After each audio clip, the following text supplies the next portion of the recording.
올해는 우리 김영환 감독님께서 리더십을 발휘하시는 로버트 하디 1903 성년한국 운동이 있는 해입니다. 지금부터 꼭 110년 전에 하디 선교사님의 회개와 그를 통한 성령의 기름 부으심으로 한국교회의 부흥이 시작한 지가 110년이 되었습니다. 그리고 이제 2015년이 되면은, 그러니까 3년 후에 아펜젤라 선교사님께서 한국 복음화를 위해서 첫 발을 내디딘 지 130년이 되는 그러한 뜻깊은 해이기도 합니다. 또 올해는 지금부터 꼭 200년 전 1813년에 런던 웨슬리 채플에서 세계 감리교 세계 선교 조직을 하고 전 세계로 예수님의 복음을 전하겠다고 하는 감리교 세계 선교 조직이 구성됐던 해이기도 합니다. 그래서 이 해를 기념하면서 특별히 올해 9월 10일부터 13일까지 웨슬리 목사님이 손수 건축하셨던 런던의 웨슬리 채플에서 세계 감리교회 협의회가 열리게 되고 향후 100년 또는 200년의 이 웨슬리 선교 운동의 방향을 신학적으로, 목회적으로, 선교적으로 그 비전을 제시하는 뜻깊은 해이기도 한 것입니다. 사도 바울이나 웨슬레 목사님의 경우도 그렇고 그들의 후예인 아펜젤라 선교사님, 로버트 하드 선교사님, 오늘에 이르기까지 감리교 운동을 주도하고 있는 훌륭한 주의 종들의 경우가 다 그렇듯이 진정한 회개와 회심은 교회의 부흥과 전도의 폭발을 가져오는 줄로 믿습니다. 그러므로 부흥과 전도를 결합하는 영적인 각성을 우리가 갈망한다면 진정한 회심과 회개의 의미를 바르게 파악해야 할 것입니다.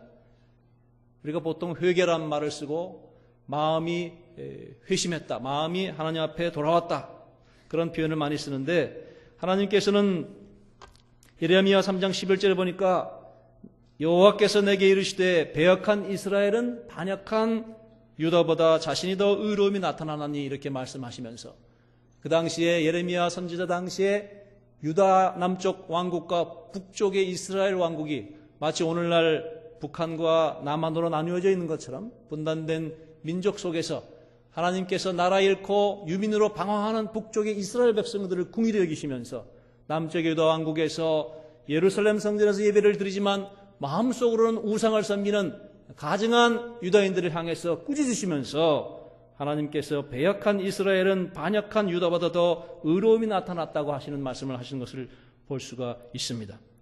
크리스토퍼 라이트라고 하는 복음주의 신학자는 이야기하기를 믿는 자의 윤리성 또는 도덕성과 우상의 척결 없이는 진정한 부흥과 전도가 일어날 수 없다고 이야기하고 있습니다.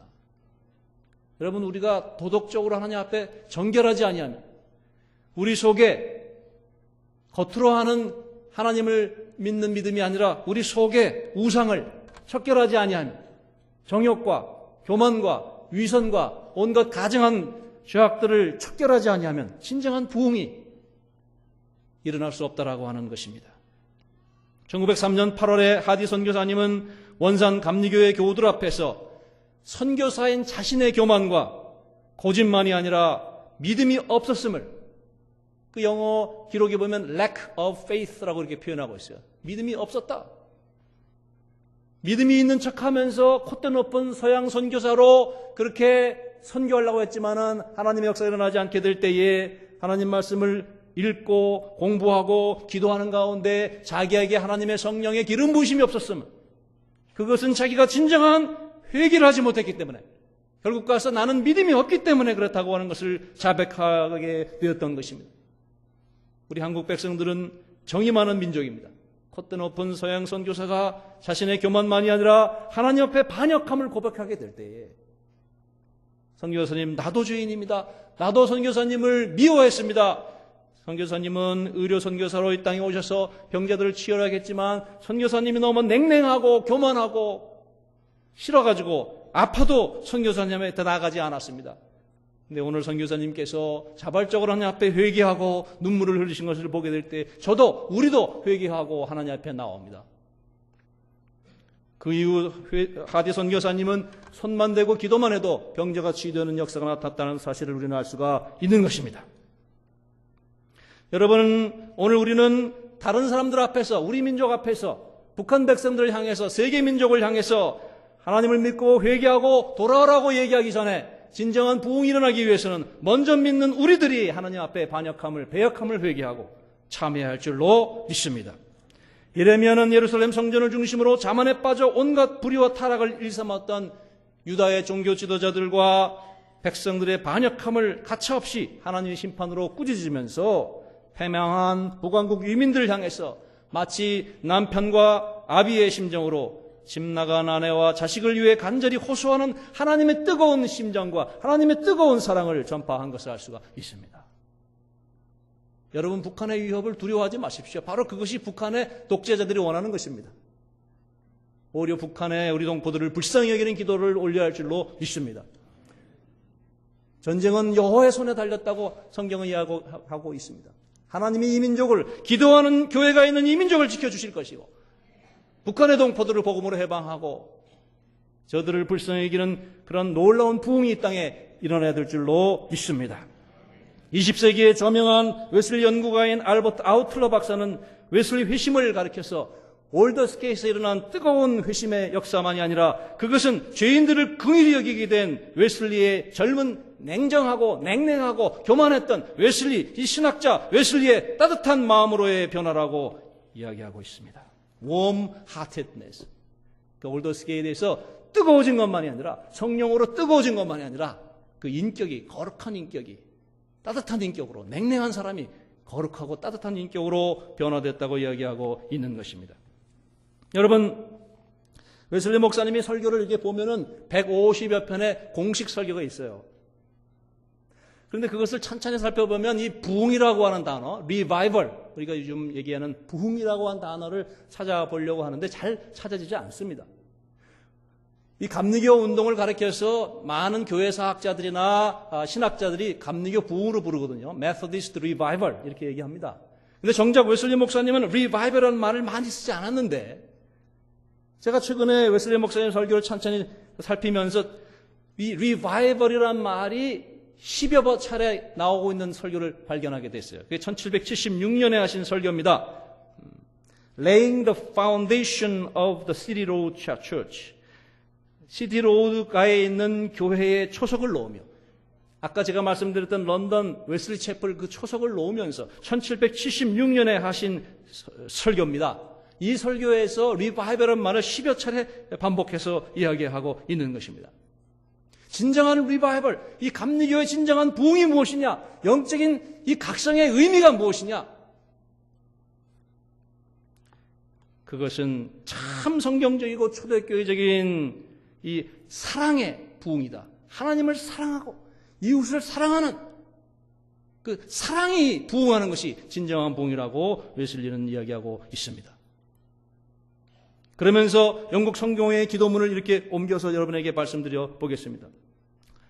성령의 영감으로 우리 마음속에 있는 온갖 생각들을 깨끗하게 정화시켜 주셔서 우리가 하나님만을 온전하게 사랑하게 하시고 하나님의 거룩한 이름을 온전히 높여드리게 하옵소서. 여러분, 이렇게 할 때 진정한 부흥이 일어난다는 것을 믿으시기 바랍니다. 부흥이라는 게 뭐 굉장한 게 아닙니다. 하나님을 향해서 식어졌던 내 마음이, 하나님을 향한 사랑이 다시 불을 때 일어나는 것입니다. 세상을 향해서 정욕과 탐욕과 교만과 우상숭배를 척결하고 하나님을 향해서, 십자가를 향해서 우리 마음이 움직이는 것입니다. 성령님께서 우리의 마음속에 있는 온갖 잡다한 더러운 것들을 씻어나시고 오직 하나님만을 온전히 사랑하게 해 주옵소서. 이렇게 기도하는 사람에게 부흥이 일어날 줄로 믿습니다.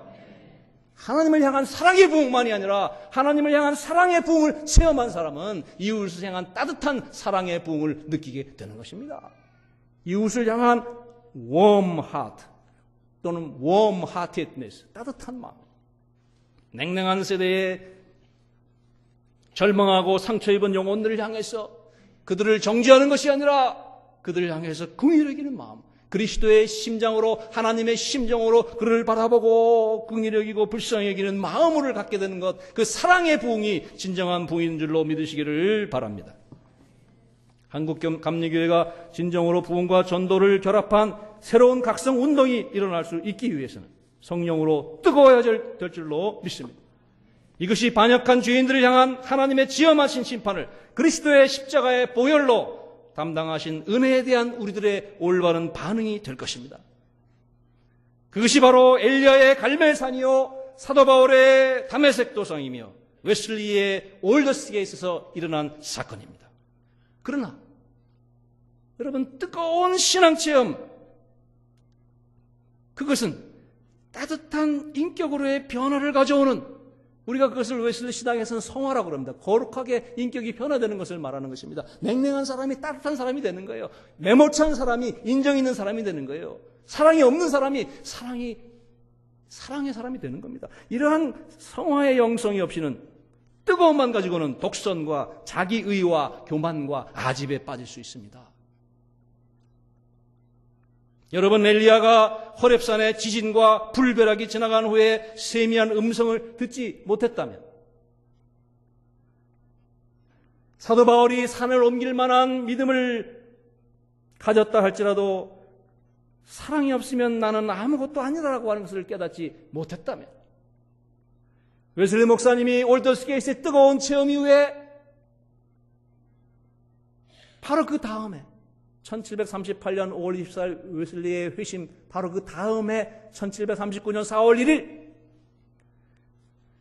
영국 성공회의 그 정말 콧대 높은 고교회의 하이처치의 이 성직자가 한 번도 바깥에 나가서 전도한 적이 없는 사람이, 성당에서만 거룩한 옷을 입고 설교했던 사람이 거리로 나가서 5개 설교를 감당하지 않으면 안 되는 성령님의 충동 속에서 따뜻한 마음을 품고 불쌍히 여기는 마음을 품고 거리의 사람들 향해서 궁일이 여기는 웨슬리의 모습이 나타나지 않았다면, 오늘 과연 우리의 교회와 감리교회가, 여러분이, 저가 여기 있을 수 있겠습니까? 여러분, 우리가 어렸을 때, 지금도 부흥회하면서 많이 부르지만 불길 같은 주성령 강구한 우리 교회, 성령이 임하시면 불길이지 않습니까? 성령으로 뜨거워지는 감리교회, 성령으로 뜨거워지는 서울연회, 성령으로 뜨거워지는 은평교회가 되어야 될 줄로 믿습니다. 지금 강림하셔서 영광 보여주소서. 성령이여 임하사 우리 영의 소원을 만족하게 하소서. 불로 파이어 충만하게 하소서. 성령이 임하시면 뜨거워지는 겁니다. 뜨거워야 죄를 태워버리는 것입니다. 온갖 우상을 척결하는 것입니다. 하나님을 향한 순수한 사랑으로 불타오르게 되는 것입니다. 그러나 동시에 성령이 임하시면 우리 가슴 속에 냉랭함이 사라지고 따뜻한 인격으로의 변화가 수반되는 줄로 믿으시기를 바랍니다. 따스한 성령님 마음으로 보내 내 몸을 감싸며 주어지는 평안함 만족함을 느끼네. 사랑과 진리에 한 줄기 빛 보내 내 몸을 감싸며 주어지는 평안함 그 사랑을 느끼네. 여러분, 여기서 따스한 성령님 그렇게 얘기하잖아요. 저는 이 찬양이 요새 너무 좋아요. 뜨거운 불로 임하는 성령님의 역사와 더불어 우리 가슴 속에 우리를 냉랭한 사람으로부터 따뜻한 인격으로 변화시키는, 매몰찬 사람이 거룩한 인격으로 변화되어 이웃을 바라보고 불쌍히 여기는 동정하는 마음으로 변화되는 이런 진정한 거룩한 변화를 가져오는 찬양이라고 믿습니다. 따스한 성령님 마음으로 보내 내 마음을 감싸며 주어지는 평안함 만족함을 느끼네. 지금 우리 시대는 불길같이 많은 성령의 강한 능력과 더불어 세미한 음성으로 속삭이는 성령님의 따스함이 필요한 시대라고 믿습니다. 지금이 곧 은혜 받을 만한 때요 구원의 날이로다. 왜 그렇습니까? 성경과 교회사에서 보면 진정한 부흥과 영적 각성이 일어났던 시대를 깊이 성찰해 보면 왜 그런지 이유를 알 수가 있습니다. 오늘 본문을 보면 하나님께서 성전을 재건하려는 스룹바벨에게 하신 말씀입니다. 만군의 여호와께서 말씀하시되 이는 힘으로 되지 아니하며 능력으로 되지 아니하고 오직 나의 영으로 되느니라. 여러분, 이것은 스룹바벨이 누굽니까? 스룹바벨에게 주신 말씀이라고 그랬거든요. 스룹바벨은 스가랴 시대에 예루살렘 성전이 이미 무너지고 70년 동안 바벨론의 포로로 끌려간 사람들이 하나님의 도우심으로 이제 예루살렘에 귀환해서 저들의 집을 짓기 전에 먼저 하나님의 성전을 재건하였다고 하는 일념으로 기도하게 될 때에 그 시대의 민족의 지도자 스룹바벨을 하나님께서 택하신 것을 스가랴 선지자는 바라보면서 하나님 말씀이 이 스룹바벨에게 임한 것을 대안하고 있는 것입니다. 교회에 초석을 놓게 될 때 건물에 초석을 놓는 것이 아니라 교회에 초석을 놓게 될 때 영적인 초석을 놓게 될 때에 그것은 인간의 힘으로 되는 것이 아니라 능력으로 되는 것이 아니라 오직 나의 영으로 되느니라고 하는 이 하나님의 말씀을 스룹바벨은 받게 되는 것입니다. 바로 이 말씀을 하디 선교사님이 대붕운동을 일으키면서 하나님으로 받은 말씀인 것입니다. 바로 이 말씀이 오늘 우리에게 또다시 필요한 말씀인 줄로 믿습니다. 스룹바벨 시대에 성전이 무너졌습니다. 하나님의 백성이 포로로 잡혀갔습니다. 제사장들은 타락했습니다. 예언자들이 거짓 선지자 노릇을 했습니다. 백성들이 온갖 가증한 죄로 우상 숭배로 더럽혀졌습니다. 하나님은 스룹바벨이 재건할 성전의 기초는 사람의 힘이나 능력으로가 아니라 오직 하나님의 영으로만 놓인다는 것을 말씀하시면서 그렇게 될 시대의 예언의 말씀을 주시면서 스가랴 13장 1절, 스가랴 14장 8절에 보니까 그날에 하나님께서 성전을 재건하는 그날에 건물을 재건하는 것만이 아니라 영적인 성전을, 영적인 공동체를, 영적인 부흥을 일으키는 그날에 죄와 더러움을 씻는 셈이 다윗의 족속과 예루살렘 주민을 위하여 열리리라. 내가 그날의 생수가 예루살렘에서 솟아나서 절반은 동해로 절반은 서해로 흐를 것이라. 여름에도 그러하고 겨울에도 그러하리라. 생수. 여러분, 성령이 임하시면 뜨겁게 역사하시지만 동시에 성령이 임하시면 우리 존재 깊은 곳에서 성전에서, 거룩한 성전에서, 거룩한 믿음의 공동체에서 생수가, 생명을 살리는 생수의 에너지가 넘쳐나게 될 줄로 믿습니다. 동해로 서해로 여름에도 겨울에도 얼지 않고 사시사철 모든 방향을 향해서 생수가 흘러 넘치게 되는 것입니다. 여러분, 1905년에 에즈베리 신학교에서 자발적인 그 성령운동이 일어났어요. 뭐 집회를 해가지고 부흥운동이 일어난 것이 아니라 성령님이 먼저 임하신 거예요. 이게 진정한 부흥입니다. 그래서 그때 대여섯 명의 젊은이들이 하나님 앞에 자신의 몸을 헌신하고 하나님을 위해서 일하기로 결단했는데 그 중에 한 사람이 한 젊은 20대 청년 스탠리 존스라고 하는 사람입니다. 에즈베리 대학교 학생이었어요. 이 사람은 그날 하나님께 헌신하고 인도 선교사가 되었어요. 그래서 UMC 미국 연합감리교회 많은 감독님들이 이구동성으로 스탠리 존스는 사도 바울 이후 가장 위대한 선교사다 이렇게 칭송을 할 만큼 위대한 인물입니다. 마하트마 간디의 친구요, 인도 사람들의 영적인 아버지로 평생을 인도 선교를 하시고 미국에 돌아오셔서 미국 교회 영적 부흥을 위해서 헌신하신 그런 분이 스탠리 존스입니다. 모든 선교사들의 귀감입니다. 근데 이분이 1961년에 성령의 선물은 모든 그리스도인들의 생득권이다. The gift of the Holy Spirit is the birthright of every Christian. 성령의 선물은 모든 그리스도인들의 생득권이다. birthright. 생득권이라고 하는 것은 타고나면서 가지고 나온 권리라 그 말 아닙니까? birthright죠. 그리스도인이라고 하면서 성령을 받지 못한 사람은, 성령의 선물이 없는 사람은 그리스도인이 아닐 뿐만 아니라 자기가 태어날 때부터 그리스도인으로 거듭날 때부터 누릴 수 있는 생득권을, birthright를 포기한 사람인 것입니다. 이 설교를 1961년에 하신 명설교입니다. 스탠리 존스 마스는 이 설교에서 이렇게 얘기하고 있습니다. 모든 교회는 예수 그리스도의 십자가와 부활의 사건, 2000년 전에 우리를 대속하신 십자가와 부활의 그 구속의 사건과 오순절 성령 강림 사이에 존재한다. 지금 우리가 부활절 둘째 주를 지나서 이제 오순절 향해 가고 있잖아요. 그런데 그것이 지나면 오순절이 끝나면 그 다음에 다른 절기 시작되는데 이 절기는 순환되지만 그러나 신학적으로 볼 때 모든 교회는 십자가와 부활의 예수 그리스도의 사건과 성령 강림의 사건 사이에 있다라고 하는 것입니다.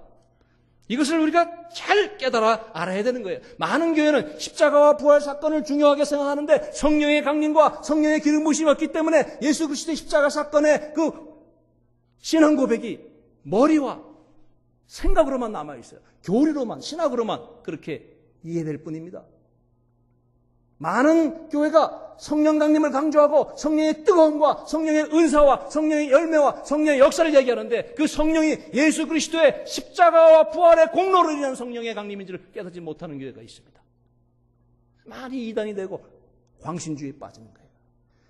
참된 교회는 예수 그리스도의 십자가와 부활의 사건, 2000년 전의 그 구속의 대속의 사건이 오늘 성령 강림의 임하심으로 그것이 나를 위한 사건일 뿐만이 아니라 그 뜨거운 성령의 역사가, 그 따스한 성령의 변화 역사가 지금도 나의 가슴 속에 요동치는 줄로 믿습니다.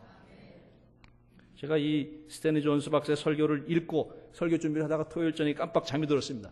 잠이 든 거라기보다는 깜빡 졸았습니다. 올해 한 1월 19일쯤 된 비몽사몽 중에 깜빡 졸면서도 이제 설교 준비해야 된다, 말씀을 준비해야 된다 이렇게 하니까 목사님들 졸아도 조는 게 아니에요. 근데 그때 하나님이 이 은혜를 주신다고요. 제가 신학자니까 이성적이고 뭐 PhD도 했고 뭐 논문도 썼고 책도 썼지만 저도 여러분과 똑같이 뜨거운 가슴이 있는 사람이고 성령의 은사를 체험한 사람이에요. 그런데 그날을 하나님께서 환상을 보여주시는데 이렇게 그 예배를 드리는데 이 성도님들 앞에 쫙 있어요.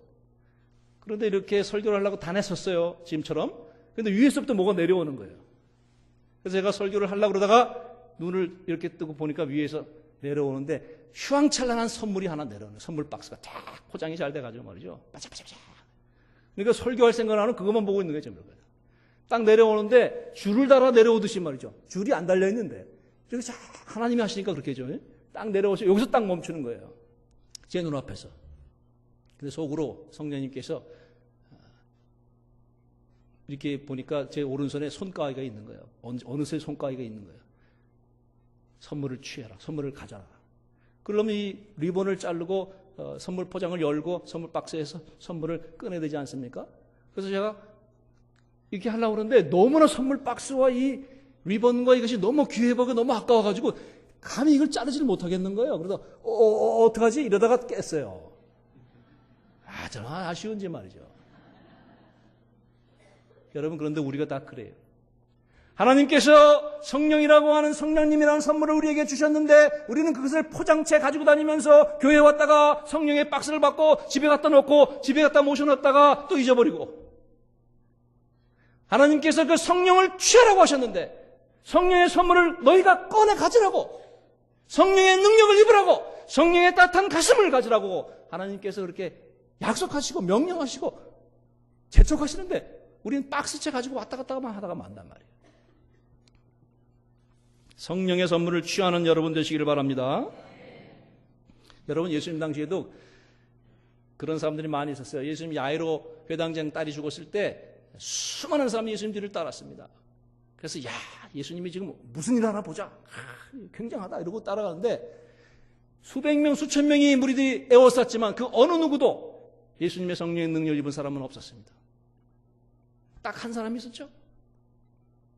혈류병을 앓았던 여인이 내가 예수님의 옷자락만 만져도 내 병이 나으리라고 하는 믿음을 가지고 예수님의 뒤로 다가가 예수님의 옷자락을 만지게 될 때에 예수님께서 내 능력이 내 몸에서 나가는 것을 느꼈다. 누가 나를 만졌느냐.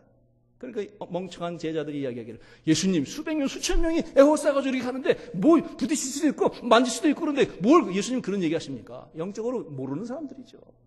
오늘날도 교회와 신학교에 왔다 갔다 하는 교인들과 신학생들이 많이 있습니다. 여러분 왔다 갔다 하는 교인이 되지 아니하시고 오늘 이 아침에 예수님의 옷자락을 만드시는 성령의 선물을 취하시는 여러분 되시기를 주님으로 간절히 축원합니다. 예수님 옷자락 만드셔야 돼요. 갈급하게 예수님을 만드셔야 돼요. 성령의 선물을 꺼내서 누리셔야 돼요. Gift of the Holy Spirit. 성령 은사가 많이 있습니다. 방언, 치유, 예언 등등. 그 선물의 박스 안에 있는 여러 가지 선물 중에 하나예요. 그러나 진정한 선물은 성령님 그 자체인 줄로 믿으시기 바랍니다. The gift of Holy Spirit. 단수예요. 사도행전 2장 38절에 보니까 오순절 설교 후에 베드로가 설교를 정말 심장이 찢어지는 설교를 하게 될 때에 예루살렘에 있는 유다인들의 마음에 찔려서 어허 우리가 어찌할꼬. 그때 베드로가 이야기하기를 너희가 회개하여 각각 예수 그리스도의 이름으로 세례를 받고 죄사함을 받으라. 그리하면 성령의 선물을 받으리라. 성령의 선물 받는 건 간단해요. 간단한데 잘 못해요. 기본으로 돌아가야 되는 거 아닙니까? 기본으로. 여기 보니까 회개하여 우상을 척결해야 됩니다. 하나님보다 높아진 우리 마음속에 있는 정욕과 우상숭배, 우리 속에 있는 교만과 세상사랑, 우리 속에 있는 근심과 걱정, 우리 속에 있는 더러운 죄, 이 우상을 척결해야 돼요. 회개해야 돼요. 오 하나님, 오직 하나님만을 사랑하겠습니다. 이렇게 하는 것이 회개죠. 회개하게 될 때에 예수 그리스도의 이름으로 세례를 받고 죄사함을 받아. 오늘 제자내에 배치되어 있는 대로 세례대와 성찬이 있죠. 그죠? 우리의 세례. 예수 그리스도와 함께 죽고 다시 살아가는 이러한 신앙 고백 속에서 하나님께서 성령을 선물로 부어주시는 줄로 믿습니다.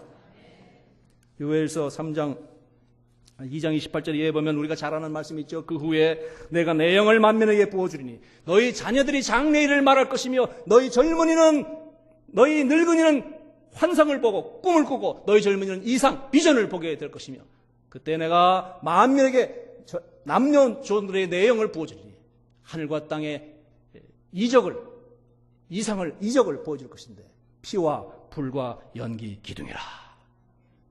하나님께서 이 시대에 만민에게 남녀종들에게 성령을 부으신다고 약속하신 걸 믿으시길 바랍니다. 하디 선교사님 이 성령 운동이 일어나게 될 때 선교사님들과 선교사님 가족들이 성령을 받았습니다. 우리 조선 백성들이 원산감리교회 교우들이 성령을 받았습니다. 남자들이 성령을 받았습니다. 여자들이 성령을 받았습니다. 노인들이 성령을 받았습니다. 젊은이들이 성령을 받았습니다. 기사했던 사람이 성령을 받았습니다. 양반이 성령을 받았습니다. 상민이 성령을 받았습니다. 성령의 불꽃이 평양대봉으로, 평양의 불꽃이 전국으로 일어나게 될 때 대봉의 역사가 일어난 줄로 믿으시기를 바랍니다. 그렇게 될 때 그 증거가, 그 하나님께서 성령을 부어주시겠다고 하는 그 증거가 피와 불과 연기 기둥이라고 요엘서 2장 30절은 말하고 있어요. 피와 불과 연기 기둥. 따라합시다. 피와 불과 연기 기둥이다. 예수 그리스도의 십자가의 보혈이 있는 곳에 성령이 임하시는 줄로 믿으시기를 바랍니다. 하나님의 제단 위에 예수 그리스도의 십자가, 그 제단 위에 예수 그리스도의 피가 있는 곳에 불이, 성령의 불이 임하시는 줄로 믿으시길 바랍니다. 성령의 불이 임하신 곳에 거룩하신 하나님 아버지의 임재가 빽빽한 구름의 연기 기둥이 올라가는 거예요. 쫙 올라가는 거예요. 그 제단에서 불꽃이 일어가지고 연기 기둥이 쫙 올라가는 거예요. 그렇게 될 때에 구름 기둥처럼 그렇게 올라가게 될 때 만민이 보게 될 것입니다. 이곳에 성령이 임하셨구나. 이곳에 예수의 피의 제단이 있구나. 이곳에 하나님의 거룩한 임재가 있구나라고 하는 것을 믿게 될 것입니다. 피와 불과 연기 기둥의 역사가 올 8월에 하디 1903 성령 항구 운동하는 그 대회에 임하게 되리라고 믿습니다. 그 놀라운 피와 불과 연기 기둥의 역사가 한국에서 끝나는 것이 아니라 글로벌 성령 항국이 되어서 전 세계로 웨슬리안 성령 운동의 물결이 흘러 넘치게 될 것을 믿습니다. 여러분 성령을 받으시면 불이 튀고 불꽃이 튀고 연기 기둥이 올라갈 뿐만이 아니라 계속 얘기하지만 성령은 우리에게 시원한 생수의 역사로 또한 임하신단 말이죠. 우리가 잘 아는 요한복음 7장 37절 이해해 보니까 예수님께서 누구든지 목마르거든 내게로 와서 마셔라. 나를 믿는 자는 성령의 이름과 같이 그 배에서 생수의 강이 흘러나오리라. 이는 그를 믿는 자들이 받을 성령을 가리켜 말씀하신 것이라. 할렐루야. 성령이 마시면 그 배에서 믿는 자의 존재 깊은 곳에서 생수의 강이 흘러나오게 된다라고 하는 것입니다. 우리가 성령님을 하나님의 선물로 받으려면 예수님에게로 나와야 할 줄로 믿습니다. 누구든지 목마르든 내게로, 예수에게로 와서 마셔라. 부처님도 공자님도 소크라테스도 마음에 또 훌륭한 성자들이지만 성령을 줄 수가 없어요. 예수님에게로 와서 성령을 마셔야 될 줄로 믿습니다. 예수님은 말씀이 육신이 되어 하나님이 아들로서 이 땅에 오신 누구든지 목마르거든 내게로 와서 마시라고 권세 있게 말씀하신 유일한 분인 줄로 믿으시기를 바랍니다. 예수님이 왔는데 생수 못 마시고 목마른 상태로 돌아가는 사람은 왔다 갔다 교인, 왔다 갔다 신학생이란 말이에요. 그죠? 선물 박스를 그냥 박스채 받으면 뭐예요? 박스를 열어야죠. 20년 동안, 30년 동안 박스채 다 갖고 다니는 분이 있습니까? 어떤 분은 1년밖에 안 했는데 박스를 따려가 성령의 선물을 취하는 사람도 있고. 예수님께로 와라라는 의미는 뭡니까? 뭘 마치해서 예수님 보라는 게 아니죠. 예수님께로 가까이 다가와야 돼요. 오늘 이 아침에 예수님의 옷자락을 만드셔야 된다고 말이에요. 여러분 마음속에 뜨거움과 따뜻함에 또는 시원함과 생수의 역사가 느껴져야 한다는 거예요. 여러분 그거 체험하지 못하면 예수 헛믿는 것이에요. 1970년 2월 3일 오전 10시 제가 이거를 이 이야기를 듣고 너무 충격을 받아가 제가 이번에 미국 여행을 했습니다. 1970년 2월 3일 오전 10시 미국 켄터키주 일모에 있는 에즈베리 대학 채플에서 학생 예배가 있었어요. 정기 화요일 예배가. 그래서 10시 시작해서 11시에 끝나야 되는데 그날따라 강사 목사님이 오시지 못했어요. 그래서 교무처장은 목사가 아닙니다. 거듭난 훌륭한 신자였지만 그분이 단에 올라가서 목사님 못 오셔서 제 간증 얘기를 하겠다. 그래서 자기가 어떻게 성령님이 만져주셨는지 간증을 한 거예요. 그러니까 이제 학생들도 올라와서 간증하고 뭐 이렇게 되다 보니까 11시가 됐는데 계속 올라오는 거예요. 그러니까 어느 교수님이 와서 교무처장님 이게 성령 역사 하시는 것 같으니까 그냥 놔두죠. 좀 더 하시죠. 이래가지고 좀 더 하는데 끝이질 않는 거예요. 그래서 교수회가 열렸어요. 이거 어떻게 되느냐. 막 사람들이 올라와서 고백하고 회개하고 찬양하고 자발적인 성령의 강림이 일어난 것입니다. 그래가지고 그 채플이요. 그 다음 주 화요일 오전 11시에 끝났습니다. 할렐루야. 우리 교수님들이 지혜로운 것 같아요. 교수에 열어가지고 성령이 에즈베리에 오셨다. 학교도 중요하고 클래스도 중요하고 교수회도 중요하지만 성령의 역사를 막아서는 안 된다. 이래가지고 일주일 체프를 했습니다. 그래가지고 켄터키와 전국으로 텔레비로 이것이 방영이 됐어요. 전국이 뒤집어진 거예요. 제가 그래서 그 스토리를 읽고 인터넷에 들어가면 그걸 여러분 볼 수가 있습니다. 그 장면을. 이번에 에즈베리 신학교와 에즈베리 대학교를 방문하고 그 채플에 가서 휴 채플에 가서 무릎을 꿇고 기도를 하고 왔습니다. 감리교 신학대학교의 하나님 그러한 역사를 허락해 주옵소서. 그런 역사를 허락해 주옵소서. 왜 우리에게는 미국 사람들에게는 일어나는데 왜 우리에게는 일어나지 않을까요? 빌립보서 2장 12절 이하에 보니까 너희는 두렵고 떨림으로 너희의 구원을 이루라. 너희 안에서 행하시는 이는 하나님이시니 자기의 기쁘신 뜻을 위하여 너희에게 소원을 두고 행하게 하시나니라. 너희는 두렵고 떨림으로 너희 구원을 이루라. 너희 안에서 행하시는 이는 하나님이시다. 여러분 구원의 역사, 성령의 은사, 성령의 선물, 성령의 능력은 어떻게 일어납니까? 먼저 하나님이 우리 안에서 행하셔야 될 줄로 믿습니다. 너희 안에서 행하시는 이는 하나님이시니 자기의 기쁘신 뜻을 위하여 너희에게 소원을 두고 행하게 하시느니라. 하나님이 우리 안에서 역사하시게 하는 거예요. 모든 부분 성령이 먼저 오셔야 되는 거예요. 성령이 여기 좀 오와 계세요. 그런데 문제는 두렵고 떨림으로 너의 구원을 이루라. Work out your own salvation with trembling and with fear and trembling. 우리가 두렵고 떨림으로 정말 절절하게, 간절하게 우리가 구원받기 위해서, 우리가 은혜를 받기 위해서, 성령의 능력을 입기 위해서 생수를 갈급해 그렇게 간절하게 소원하지 않으면 성령의 역사가 임하지 않는다는 사실입니다. 하나님이 부흥을 일으켜 주시죠. 성령님이 일으키시죠. 하나님이 역사하시는 거죠. 그러나 그거 가지고 안 돼요. 거기에 우리가 동참해야 됩니다. 성령의 역사를 믿고 두렵고 떨림으로 열심으로 기도해야 됩니다. 열심으로 사모해야 돼요. 열심으로 말씀을 읽고 열심으로 전도해야 돼요.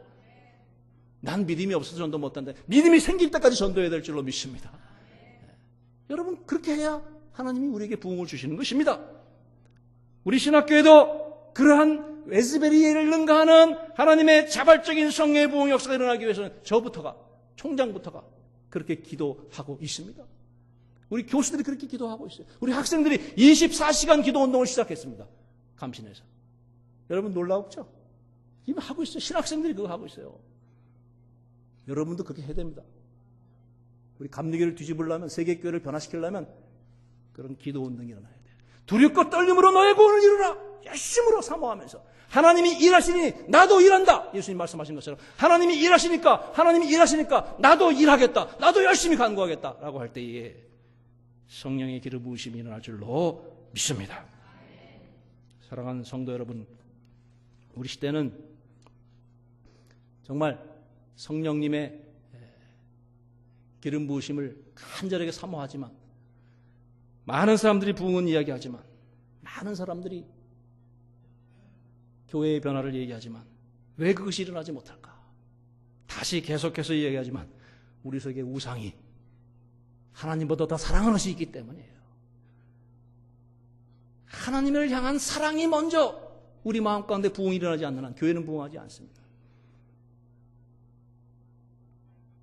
우리가 나보다, 내 자식보다, 나의 가진 것보다 하나님을 덜 사랑하게 될 때 사랑의 부흥이 일어날 수가 없는 것입니다. 사랑하는 여러분, 2010년, 지금부터 3년 전이죠. 아프리카 요하네스버그라고 하는 사우스 아프리카에서 로잔 3차 대회가 있었어요. 여러분이 아마 인터넷상으로도 이것을 볼 수가 있는데 보신 분은 아실 겁니다. 이 로잔 3차 대회는 이제 올 가을에 부산에서 열리는 세계교회협의회 10차 총회와 함께, 하나는 에큐메니컬 운동이고 하나는 복음주의 운동인데, 이것이 양대 산맥을 이루는 기독교 운동입니다. 근데 이 로잔 3차 대회에서 여러 집회가 있었는데, 가장 감동적인 집회라고 이구동성을 얘기하는 사람들의 얘기가 바로 한 탈북 소녀의 간증이었어요. 그때 그 여학생은 고등학생이었습니다. 이 여학생이 어렸을 때, 초등학생 때 엄마 아빠와 함께, 자기 동생을 임신한 엄마와 함께 탈북을 했습니다. 만주에 가서 살다가 선교사님의 도움으로 크리스찬이 되고 복음을 받아들이게 되고 하나님의 자녀들이 됐어요. 그런데 안타깝게도 그 어머니께서 동생을 낳다가 돌아가셨어요.